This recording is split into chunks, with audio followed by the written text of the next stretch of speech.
हम लोग तो किले के अंदर होते थे। काफ़ी दुश्वार थी लाइफ तब। बाहर इन आउट बंद था, आरओडी में आते जाते थे। जब बाहर जाते थे तो यानी कि अंदर से कोई चीज़ आने नहीं थे देते, सारे तालिबान थे इधर। 2005-06 में काफ़ी ज़्यादा हालात ख़राब हो गए थे। एट अ टाइम इतने 40-40, 45-45 मिसाइल आ रहे होते थे। रास्ते ज़मीन से निकलती है और सदाकत आसमान पर से झांकती है।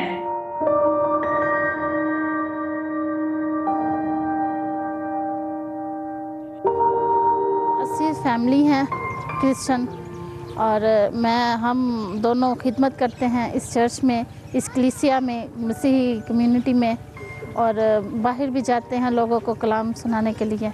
हमें कोई यहाँ पे डर खौफ खतरा नहीं है। शुक्रगुजारी है हुकूमत की तरफ से, खुदा की तरफ से। उससे पहले अंदर चर्च था टोची स्काउट के अंदर, लेकिन वो एक जस्ट रूम की तरह था। उसमें जो है फैमिलीज नहीं जा सकती थी, वहाँ पे सिर्फ मेल जाते थे, और मेल भी उसमें बहुत कम तादाद में आते थे।